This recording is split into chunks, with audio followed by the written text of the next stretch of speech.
Hello everyone, thank you so much for joining us today here at Your Overseas Home webinar.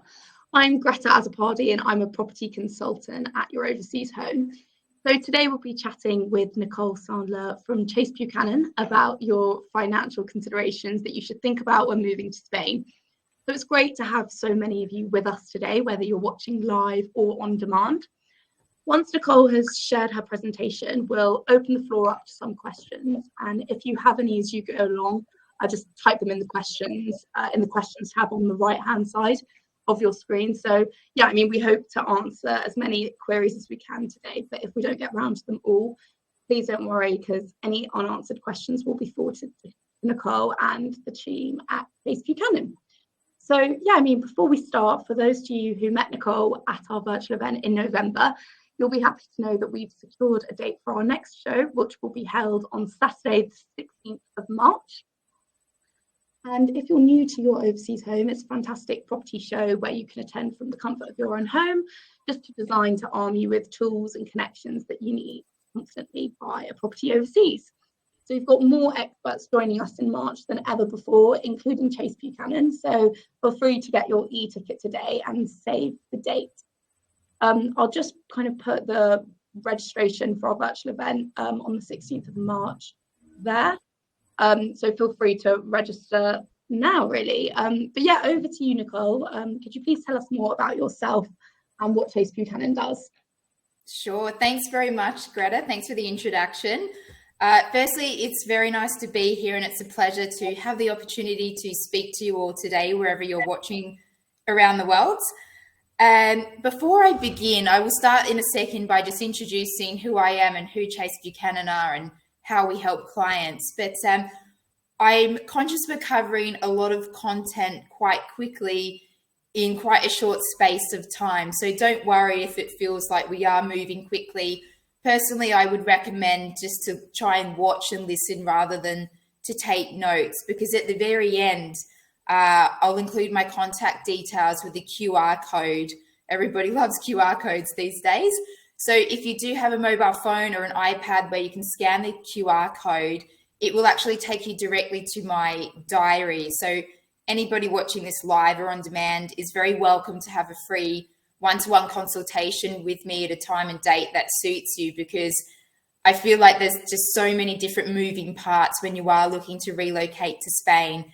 And it's an area where you don't know what you don't know. So even if you're very well researched by looking at anything online and listening to webinars, personally, I would really recommend to get in touch just to sense check your planning and timings, because everything has tax implications and ramifications, and there's certain opportunities that you could take advantage of. So the offer is very much there if anybody would like a free consultation. So I'll put the QR code towards the end.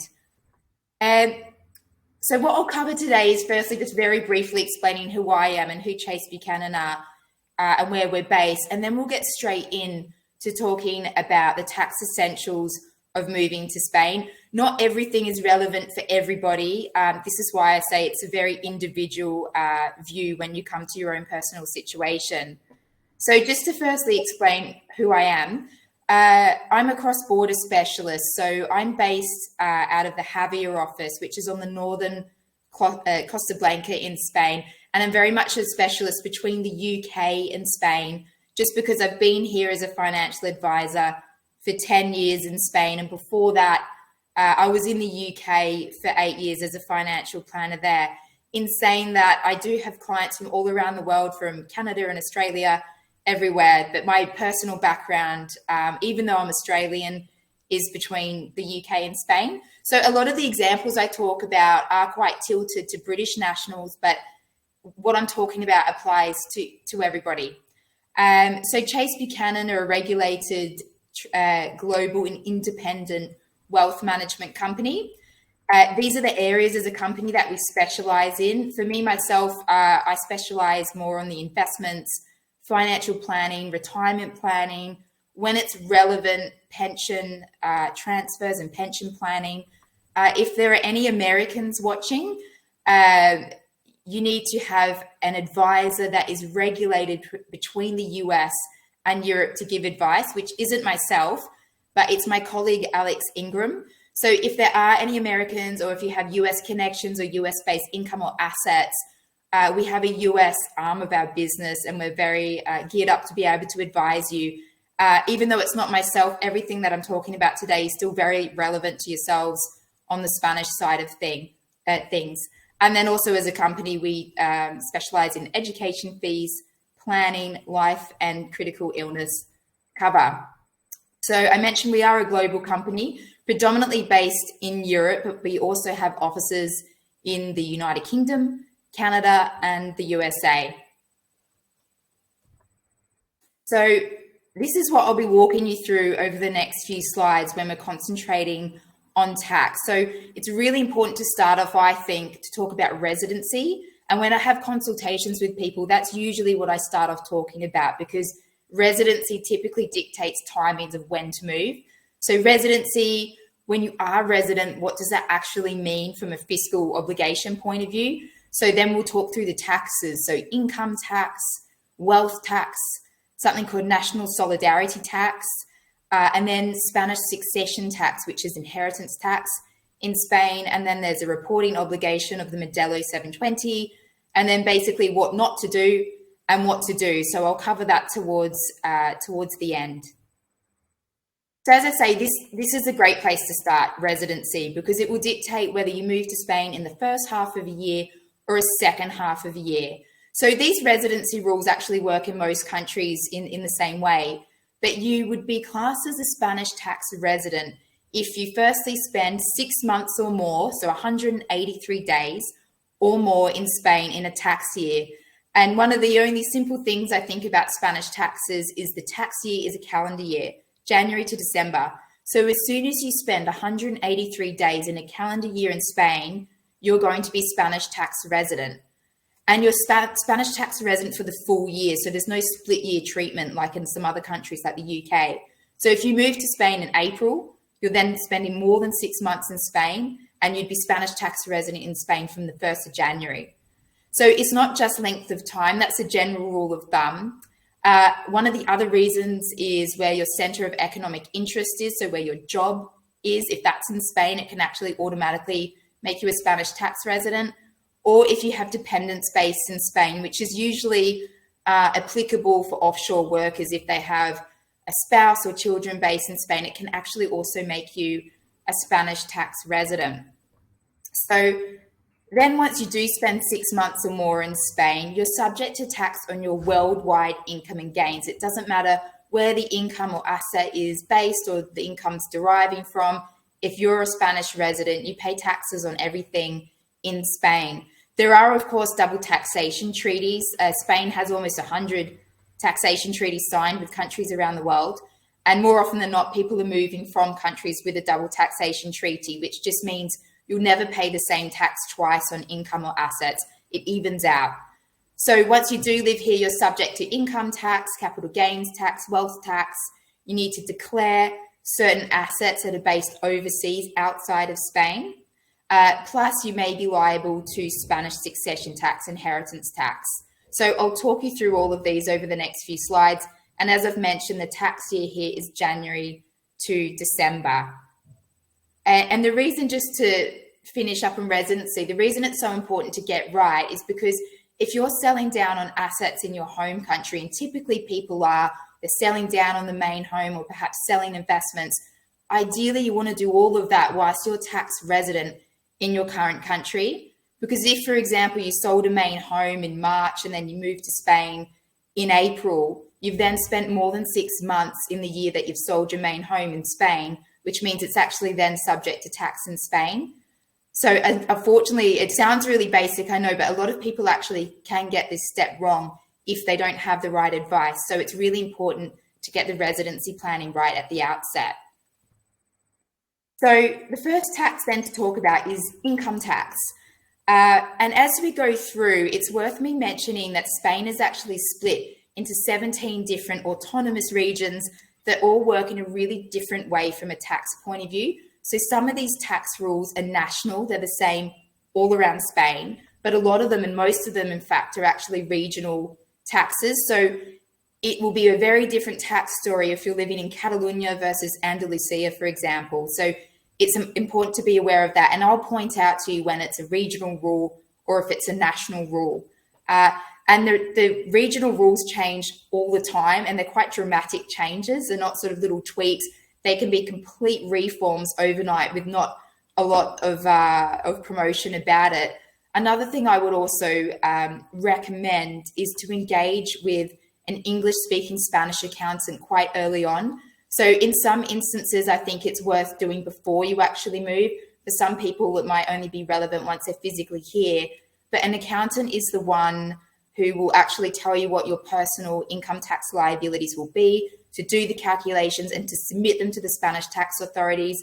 If you have a business, it's actually an accountant as well. They're the person to say, this is the best way you should be structured from a tax point of view for your business. And not that you should be dictated by taxation to make life choices, but some people find it really useful to have almost like a mock tax return done before you move to Spain, because a lot of these calculations that I'll take you through, they're actually really complicated. And if you're looking online or gathering information from webinars, it's still not that accurate as to what your personal tax liabilities will be, because there's a lot of intricacies and depth to a lot of these calculations.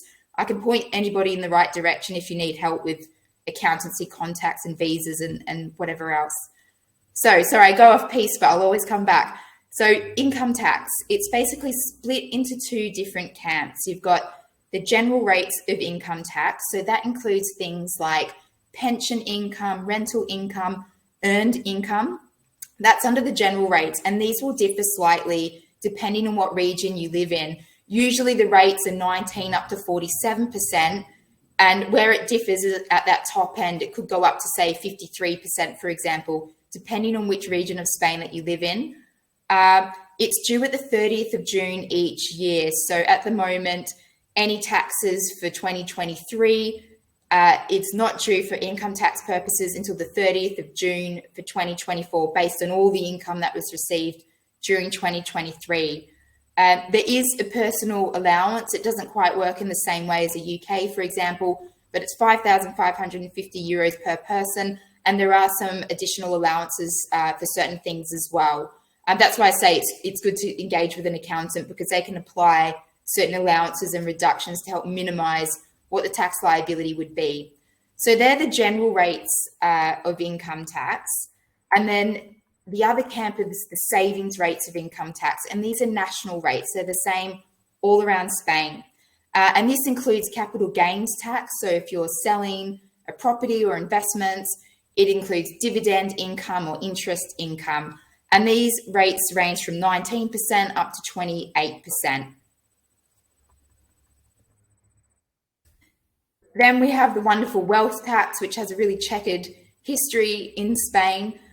This is very regional. So this differs greatly depending on what region you're in. So what it is, it's basically the value of your worldwide assets as at the 31st of December each year. And then there's allowances and reductions to help minimize the wealth tax liability. So as a state rule, state meaning all of Spain, each individual has an allowance of €700,000 so per person, plus a main home relief of €300,000.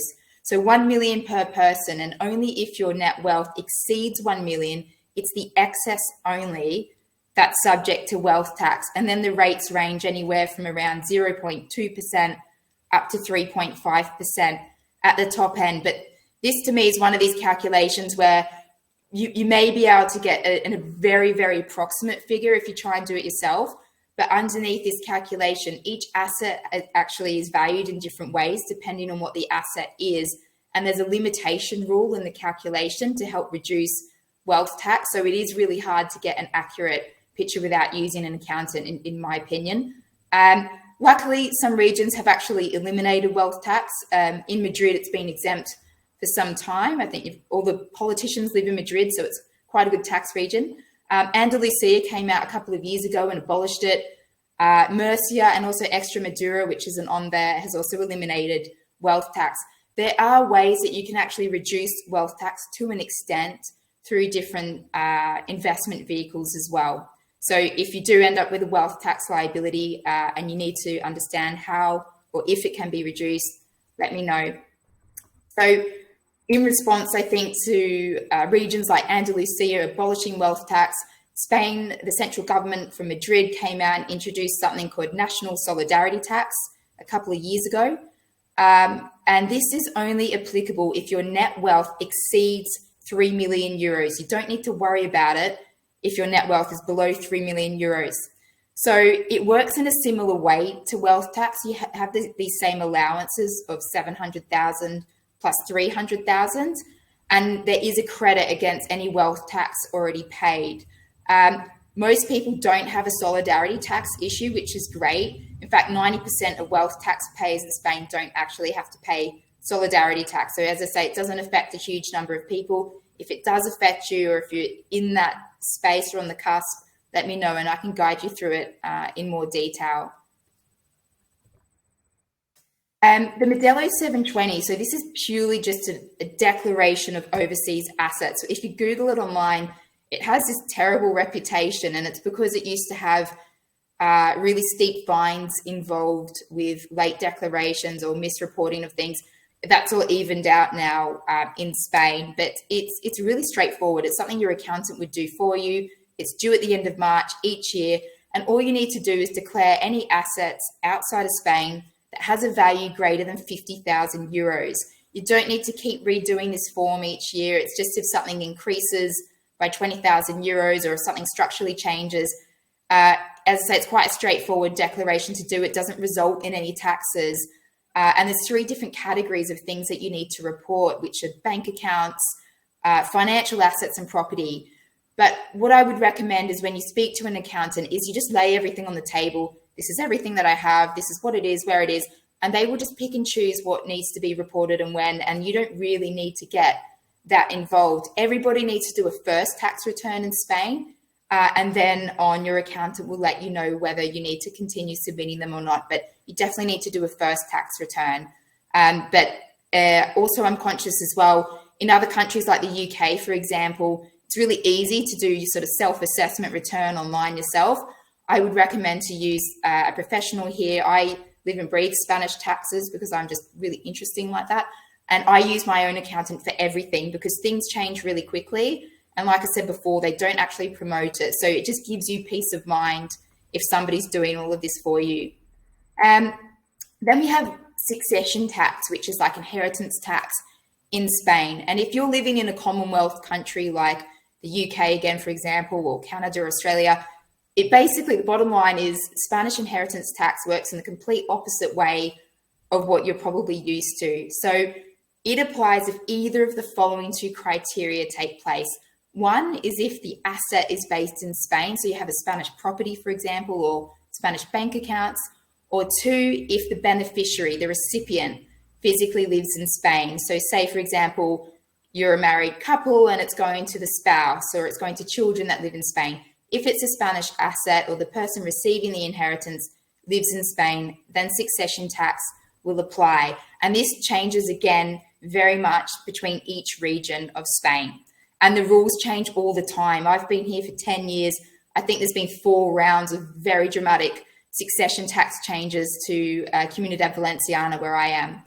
So that's when it applies. And then what they do is they split beneficiaries into 4 different categories, depending on the closeness of the relationship to the deceased. I'll show you what those categories are on the next slide. But essentially, spouses and direct descendants and descendants, especially children, have the highest amount of allowances and reductions. It's a civil law country, so it's all about forcing heirship through generations. It derives from a Napoleonic code, very different to how it works in other countries. I mean, in Australia, we don't even have death taxes because you've already paid tax once in your lifetime. So for me, this area is something I find somewhat strange, but we're in Spain and that's just how it works. The good news is there's been huge reforms with succession tax, especially in recent years, even last year. So I'll come to explain there's lots of areas now where it's almost eliminated for close family members. But understanding this is really important, probably more so than other countries, because if your children or your friends or family are the ones inheriting something in Spain, they're the one that has to pay the tax bill. In the UK, it's deducted from the deceased estate. The deceased picks up the tax bill. In Spain, if I inherit from anybody in the world, I have to pay the tax, and you only have 6 months to pay the tax, and you can't sell the asset first and use the proceeds to pay the tax bill. So it is important that you speak to somebody that understands this. I focus a lot on estate planning with my clients, just to make sure everybody is set up in the best way possible. I've put on there that so spouses and children pay lower taxes, but also if you're in a relationship and you're not married, it's a long-term relationship, I would recommend to register that relationship in Spain. The good news is you don't actually need to get married anymore. It can actually make life easier, to be honest, from a tax point of view. If you don't get married, you need to register, in my opinion, as a pareja de hecho, which basically means you have the same tax allowances as if you were married. Because if you've been with someone for even 50 years and that person passes away and has left everything to you, in the eyes of Spain, you have no allowances and no tax reductions to use. So that's really important. Then the rates range anywhere from 7% up to 34%. And there's these wonderful multiplier effects in the calculation, and it depends on the beneficiary's net worth. So again, it's a complicated one. So these then, on a happier note, the areas, the regions that have virtually eliminated succession tax at the moment. So Andalusia, the Balearic Islands, and the Balearic Islands actually from this year have had some great tax reforms for wealth tax as well. Their allowance isn't 700,000 euros, it's 3 million. So there's been some really good tax changes recently. But then the Canary Islands have virtually eliminated inheritance tax for close family members. Galicia, Madrid, Murcia, and Valencia. So it changes all the time. These are the 4 different beneficiaries, groups of beneficiaries. So you can see close family members have allowances. All others or unmarried partners that haven't been registered in Spain basically have no allowances. So it's important to get this planning right. I mean, you can do only so much to an extent. So what not to do, pitfalls to avoid. Sorry if anyone is not a British national, because some of these are tilted towards British nationals, but to be honest, it applies wherever you are in the world. So just keep in mind that tax-free, like ISAs in the UK, savings vehicles, or if you're in any country that has these sorts of tax-free types of investments, they're usually only tax-free whilst you're tax resident in that country. So ISAs are great in the UK, but as soon as you live in Spain, they make no tax sense whatsoever. So most people end up closing ISAs and consolidating because there's much better tax efficient investment options that work in Spain. So ISAs, you can keep them, but you can't add to them, and they're not going to do anything for you from a tax point of view. You have to declare and pay tax on it each year. So just be aware of what you do have and reviewing it and seeing what makes sense or doesn't make sense when you move. Same with any sort of investments that you have, if they're offshore bonds or if they're not compliant with the Spanish tax system, which anything outside of Europe probably won't be. Again, it doesn't make tax sense in Spain. It doesn't always make sense to close investments, but this is something that you really need to review with someone like myself or a professional that can say, look, do a feasibility study on it. Is it worth retaining? Is it worth looking at closing it down? So anything that isn't Spanish compliant, which just means it's liked by the Spanish tax authorities, won't make a lot of tax sense in Spain. Going back to the beginning when we talked about residency, if you sell your UK main home, a lot of people are selling their main home, getting the proceeds and using that to buy the next main home in Spain. It's important to get those timings right because you don't want to end up having to pay capital gains tax in Spain when you've sold a main home in your home country, which would have been free of tax.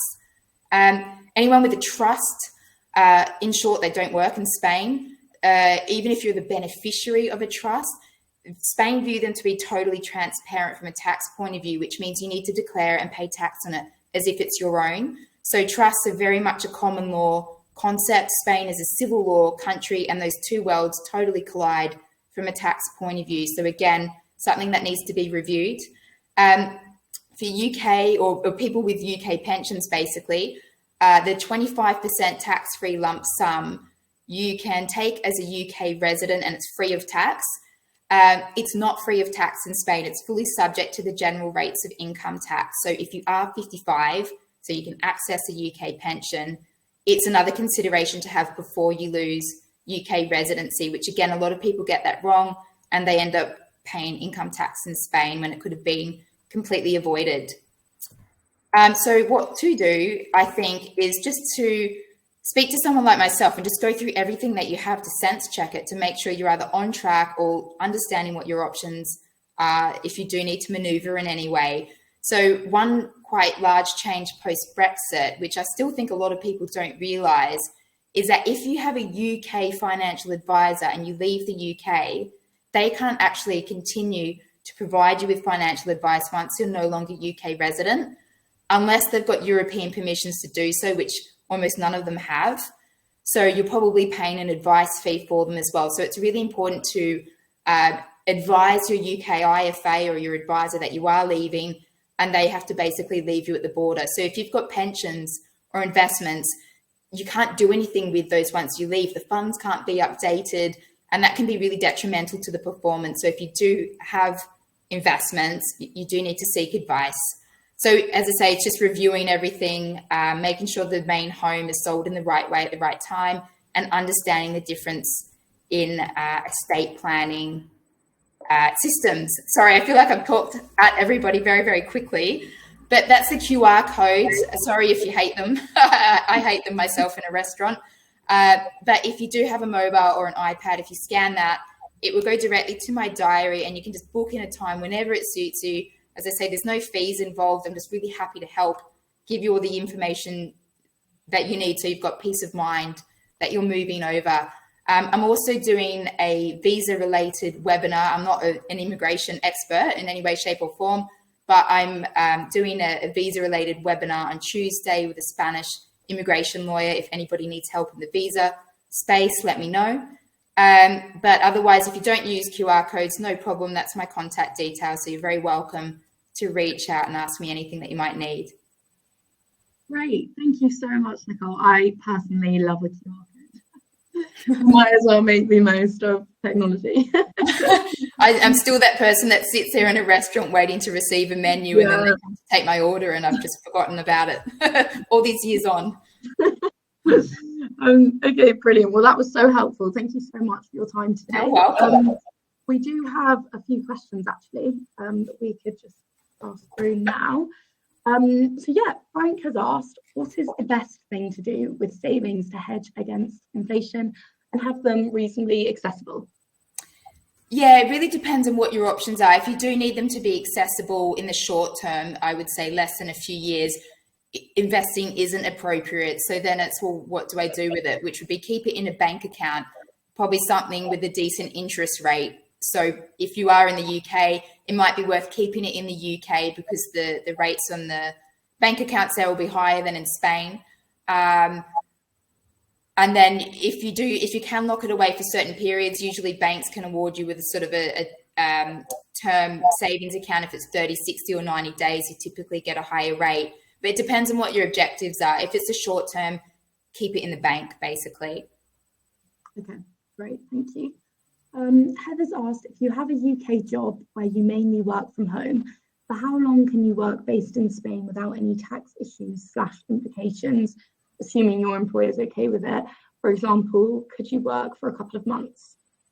Yeah, so if you have a British passport or a non-European passport, you've got the 90-day rule. So you can spend 90 days within a 180-day period. So you can spend up to 90 days at a time in Spain, and then you'd need to leave for 90 days, and then you can come back again. So it's this 90-day rule, basically, that you'll have that you can spend here at a time. Louise has asked 2 questions. So one of them I think you've already touched upon, but just to go back to it, what happens to your UK ISAs if you move to Spain, and is there an equivalent? Yeah, do you want me to come back to the second question after? Yeah, I'll forget everything otherwise. Yeah. There is kind of an equivalent, which is a Spanish compliant investment. All that means, Spanish compliant, is that it's known, liked and approved by the Spanish tax authorities, which means you either pay 0 tax or very little tax, depending on what you do. So yes, there are investment options on that front. If you have an ISA, especially if it's a stocks and shares ISA, you can keep it, but you can't add to it once you're non-resident.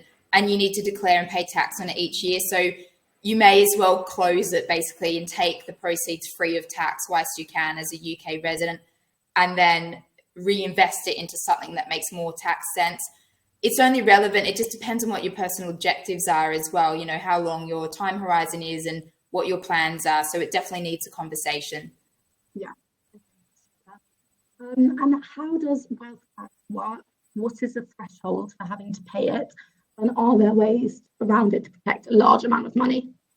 Was that wealth tax? Sorry, it was a bit... Yeah, sorry. Yeah, so it does depend. So this is one that's a regional tax. So it depends on where in Spain you're moving to, because it may not be, it really depends. If you're moving to Andalusia, for example, there is no wealth tax. So it depends on what region of Spain you move to, first of all. And then it's your assets at the end of each year, the value of those assets at the end of each year. And it's only the excess over the allowances that's subject to wealth tax. With Spanish compliant investments that I just mentioned before, they can reduce wealth tax to an extent. So there are some things that you can do. And then it gets to a point where it kind of is what it is to an extent as well. So reach out, because it depends on what region of Spain that you're going to. It may not be an issue at all. But even if you are moving to a wealth tax region, you will have allowances and reductions. And for example, I mentioned before, the calculations are quite difficult. For property, for example, it's not the current value, it's the purchase price. So wealth tax is something that can sound really scary when you're reading about it, but the reality might not be so daunting. Sure. Okay. Fabulous. And Martin's asked, he said he has an NIE number and would like to open a bank account in Spain this spring. Is a checking, savings, or both recommended? Is there a minimum amount, and is €1,000 okay to get started? So with Spanish banks, there's not a lot of choice, which makes life easy. There's a very narrow offering now with banks. They all kind of work in the same way. I don't feel any bank is particularly better than the other. It's more a question you would need to speak to a Spanish bank account. I can't imagine it's an issue to open an account with that amount, and you would need an NIE number, which is like your tax number in Spain. Yeah, I would just contact one of the Spanish banks and see how you can set that up. It should be quite straightforward to do if you've got an NIE. I don't think you should have any issues with that amount either. Yeah, okay, great, thank you. So we've got time for one more, I think. So Frank's asked, are you considered a tax resident if you work in Spain on a nomad visa, or do different tax conditions apply for this status? I think then if you're working in Spain, it could make you a tax resident. And then the second thing would really come down to how many days a year are you spending in Spain. If you're here with a nomad visa and you're spending 6 months or more, yes, you would be a Spanish tax resident for the full year. So it's important to understand how many days you're really spending in Spain each year. I imagine with the nomad visa, I mean, most of the visas except for the golden visa, to keep the visa validated, you actually need to spend 6 months or more in Spain. You're supposed to be a Spanish tax resident to keep the visas validated. I think the only one where you don't is the golden visa, and that's basically like life before Brexit for British nationals. So you can spend up to 183 days. But the other visas, my understanding is you're supposed to be a Spanish resident to keep the visa in check. Right. Okay, well, that's about all we have time for in today's session. Thank you so much, Nicole, for sharing your knowledge with us. And thanks to all the listeners for joining us. So yeah, I mean, we do recommend you get in touch with Chase Buchanan directly just to discuss your requirements in more detail. And we'll be in touch with their details shortly. And yeah, as in they're on screen as well. So before we finish, I'd like to invite you just to leave a review on Trustpilot if you found this webinar helpful. But yeah, in the meantime, thanks very much. Happy property hunting. Thank you. Thanks, Greta. Thanks, Nicole. Bye.